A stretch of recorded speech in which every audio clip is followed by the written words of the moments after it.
ዛሬም በአዲስ ቪዲዮ መጥቻለሁ ማለት ነው። ዛሬ ጁምአ ነው።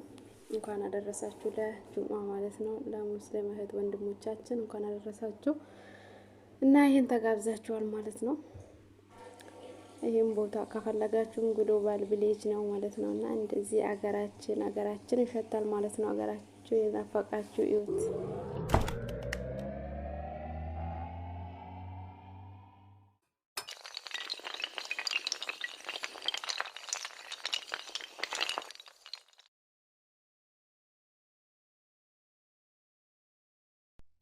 ሰላም ወድና የተከበራችሁ ቻናሌ ቤተሰቦች በሙሉ እንዴት ናችሁ? እኔ ደህና ነኝ፣ እግዚአብሔር ይመስገን።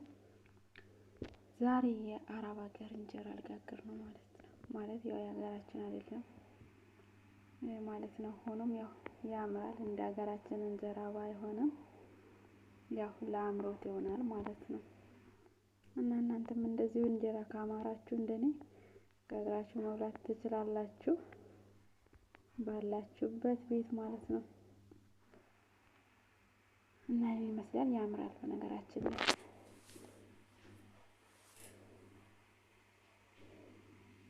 አያችሁት አይኑ ራሱ እንዴት እንደሚመስል ማለት ነው። ምንድነው የሚባለው? የእንጀራ እንደዚህ አይኑ ሲያምር ማለት ነው። የአይን ዶሮ ነው የሚመስለው፣ እንደዛ ይባላል ማለት ነው። እና ስለዚህ የኔ እንጀራም እንደዛው ነው ማለት ነው። እዚህ ጋር ደግሞ ድፍን ምስር እየሰራው ነው በቀይ ማለት ነው። እሱንም አሳያችኋለሁ። ምስሬም ይሄ ይመስላል ማለት ነው። ዛሬ ጁምአ ስለሆነ ብሉልኝ፣ እናንተም ባላችሁበት ተጋብዛችኋል ማለት ነው። ሰምታችኋል ሁላችሁም። እና ቪዲዮ ከተመቻችሁ ላይክ ሼር በማድረግ ቤተሰብ ያልሆናችሁ ቤተሰብ ሆኖ በሌላ ቪዲዮ ውስጥ የምንገናኝ ድረስ ሰላም ሁኑልኝ። ከዚህ ቀጥሎ በጣም የሚያስናኑ በጣም የሚያምሩ ቪዲዮዎች አሉ ማለት ነውና ከዚህ ቪዲዮ ቀጥለው ግሎባል ቪሌጅ ዱባይ ውስጥ ምን እንደምትመስል ይዋት ማለት ነውና ሄዳችሁ የማታዩ ያው እዚህ ማየት ትችላላችሁ ማለት ነው። እዛ ውስጥ ምንም የጠፋ ነገር የለም። በነገራችን ላይ ሀገራችን ያስታውሰናል። በጣም ነው የሚያምረው። ሁሉም ነገር አለ ማለት ነው። ግሎባል ቪሌጅ እጅግ በጣም የሚያምር ቦታ ነው። ምስራችን መልቋል። ከመጀመሪያ አላሳየዋችሁም። እንጀራ ይሄ ይመስላል ማለት ነው። ተጋግሮ ካለቀ በኋላ በጣም ነው የሚያምረው። በነገራችን ላይ አያችሁት? ያምራል። በጣም ነው የሚያምረው ማለት ነው። እና እንደምትወዱት ተስፋ አደርጋለሁ። ሰላም ሁኑልኝ።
every day, late at night, not okay. All I want, and I pray, all I need are some better days. Fuck me, I'm looking in the mirror, so foggy, but I've never seen clearer. I don't really think anyone can save me, and honestly I'm not really